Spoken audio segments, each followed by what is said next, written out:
Welcome to Trump Teachings, and here we have the very exciting, in-your-face playstyle of a Hunter deck. Worth mentioning is that this is the one deck that I've changed from Trump Teachings Video 0. This is better than the original game plan. By adding in Bluegill Warrior and Wolf Rider, it's going to be a lot more aggressive, and we'll actually be able to kill the opponents in time, as opposed to waiting for Boulderfist Ogres and Frostwolf Warlords. So this is the basic deck. As you get leveling, at level 2, you add in 2 very good cards, Animal Companions. Remove a Frostwolf Warlord and a Boulderfist Ogre. Level 6, you get Hunter's Mark. I'll remove a Murloc Tidehunter for that one. And at level 10, you get the ultimate in skill. You get Kill Command.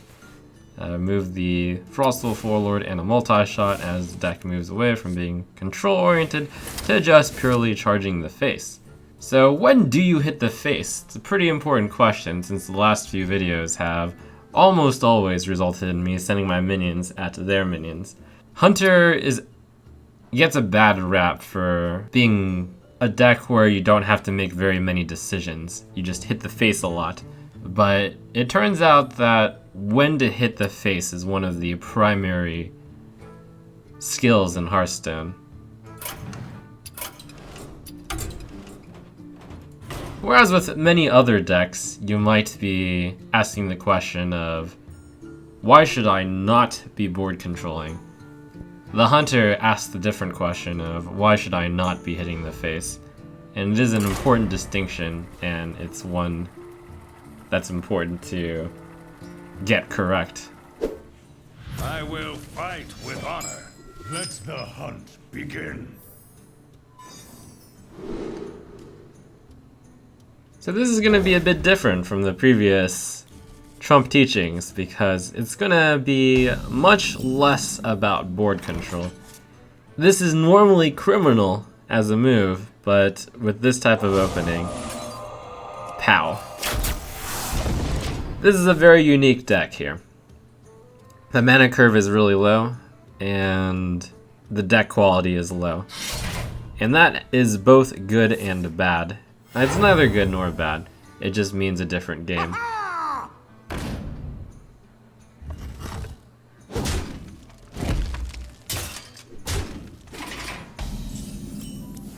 The Hunter is a bit of a different beast.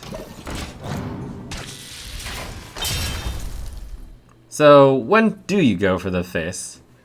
One of the reasons why I decided, this is the most obvious class to showcase that as. The reasons why you go for the face is generally your deck is not as strong as your opponent's if the game goes into the long run. And oh my gosh, that is ridiculous. Don't mess. There's still elements of board control, to be sure. But in this one, I just want to efficiently get my damage on his face. As much as possible, almost. But you still have to always consider the good deals available when trading, because if your minions can repetitively hit the opponent's face, then that's generally worth the miss of damage on one turn. Here, for example, I'm using the 2-3 to kill a 2-2, and it's still alive, and that's good. My 1-1 goes for a 2-1, and that's all nice and good. 2-1 still can trade for the 3-2, and I'll play these two guys. So that was an example of when not to go for the face. When the board control, when the exchanges are so good that you're willing to do them anyways. And also, if I hadn't traded, then I would not be able to get my 2-3 into a 2-2. He could have cleared it with a 3-2. In fact, that's probably what he should have done. He went for the face when he should not have, as I am the super aggressive deck.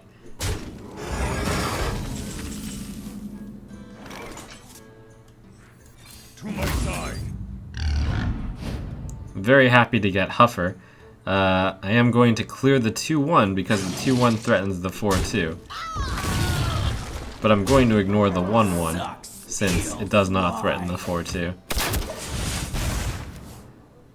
I can taste the matter? This is the aggressive deck playstyle, where you simply... You have to ask yourself, basically, is there anything so threatening on his board that I can't go for face? If the answer is no, you often go for the face. Another animal companion, play a wolf rider as well.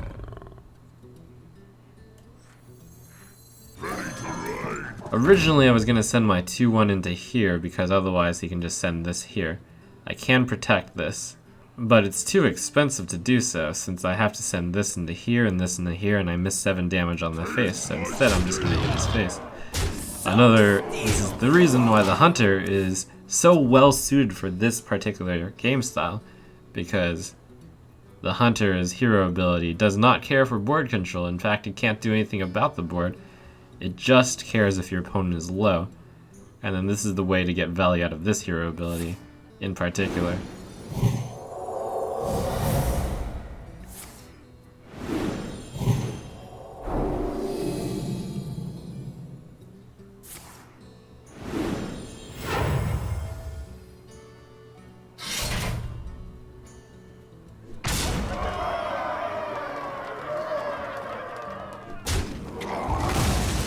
This also goes a lot towards knowing what your deck is built to do.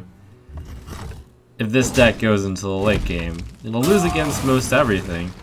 So you have the kill commands to finish them off, you have your hero ability, and there you have it. Not always correct to board control, especially with aggressive decks. This is the extreme version of the Hunter Rush deck. This was not the most popular deck in November, where Hunters reigned supreme.